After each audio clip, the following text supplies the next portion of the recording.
কোনো ধরনের টেন্ডারবাজি, চাঁদাবাজি, বালি ব্যবসা, মাটি ব্যবসা, কোনো অনৈতিক কাজ, কোনো কিছুর সাথে বিএনপি জড়াবে না। বিএনপি আগামী দিনে দেশ গড়ার কাজে নিজেদেরকে নিয়োজিত করবে।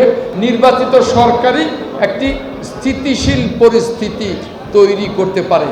কারোর ব্যক্তিগত বা দলীয় স্বার্থে আমরা জাতীয় স্বার্থকে জলাঞ্জলি দিতে পারি না।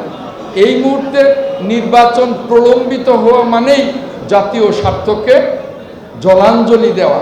কোনো জায়গায় আমরা সেই অবস্থাকে শৃঙ্খলার মধ্যে আনতে পারছি না একটি নির্বাচিত সংসদ এবং নির্বাচিত সরকার ছাড়া। সংস্কার অত্যন্ত মন্থর গতিতে এগুচ্ছে।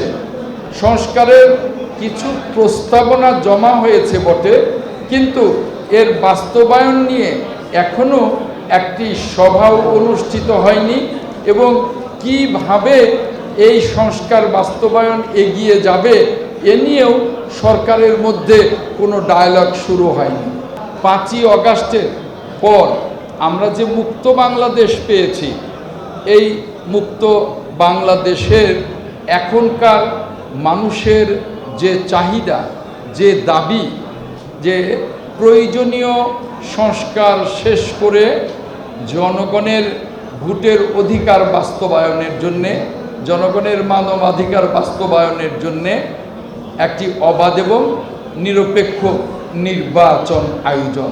এবং সেই অবাধ এবং নিরপেক্ষ নির্বাচনের জন্যে আমরা আমাদের নেতা বিএনপির ভারপ্রাপ্ত চেয়ারম্যান দেশনায়ক তারেক রহমানের নেতৃত্বে এবং আমাদের নেত্রী, বাংলাদেশের অবিসংবাদিত নেত্রী, দেশনেত্রী ম্যাডাম খালেদা জিয়ার অনুপ্রেরণায় আমরা দলকে সুসংগঠিত করবার প্রক্রিয়ায় আমরা সারা দেশ সফর করছি, প্রত্যেকটা বিভাগ সফর করছি।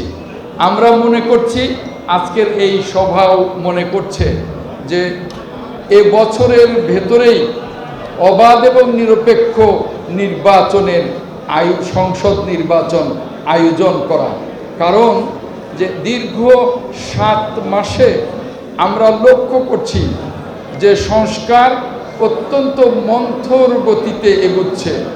সংস্কারের কিছু প্রস্তাবনা জমা হয়েছে বটে, কিন্তু এর বাস্তবায়ন নিয়ে এখনো একটি সভাও অনুষ্ঠিত হয়নি এবং কিভাবে এই সংস্কার বাস্তবায়ন এগিয়ে যাবে এ নিয়েও সরকারের মধ্যে কোনো ডায়ালগ শুরু হয়নি।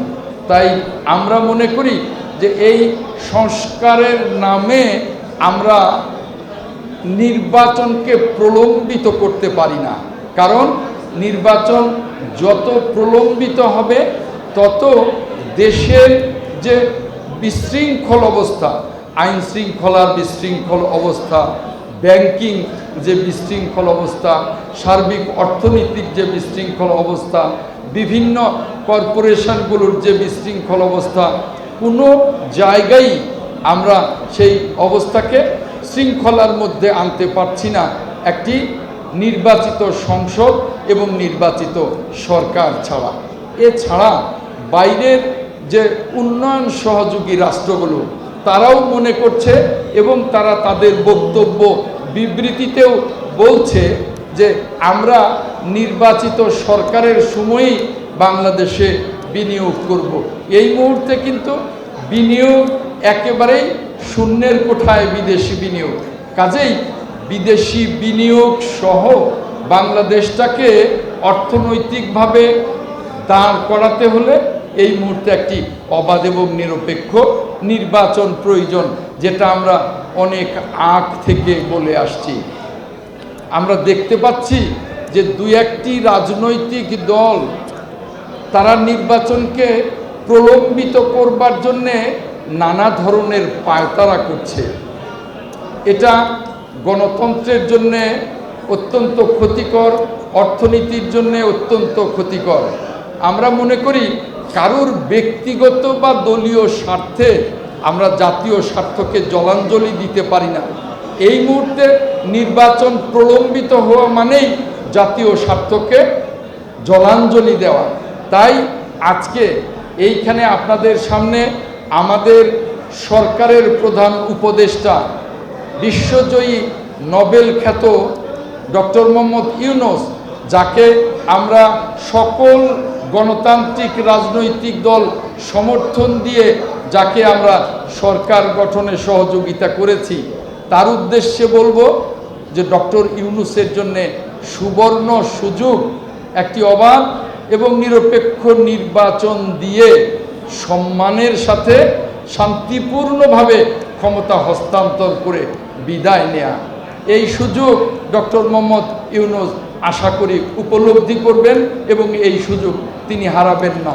কারণ নির্বাচন প্রলম্বিত হলে যেভাবে আইনশৃঙ্খলা পরিস্থিতির অবনতি হচ্ছে, নারীর উপরে যেভাবে হামলা হচ্ছে, শিশুদের উপরে যেভাবে জঘন্য রকমের অপরাধ হচ্ছে, তাতে করে এই সরকার দিন দিন একটা অস্থিতিশীলতার দিকে এগুচ্ছে, যে জন্যে জনগণে মনে করছে এই মুহূর্তে এই সরকারের উচিত নির্বাচনের মধ্য দিয়ে বিদায় নিয়ে নির্বাচিত সরকারের কাছে ক্ষমতা দেয়া, নির্বাচিত সরকারই একটি স্থিতিশীল পরিস্থিতি তৈরি করতে পারে এবং আগামী দিনে রাষ্ট্র মেরামতের যে ৩১ দফা কর্মসূচি আমরা জাতির সামনে হাজির করেছি দেশনায়ক তারেক রহমানের মাধ্যমে, দেশনায়ক তারেক রহমান বিশ্বাস করেন, আমরা বিশ্বাস করি, জাতি বিশ্বাস করে যে আগামী সংসদ এবং আগামী সরকার এই ৩১ দফা কর্মসূচি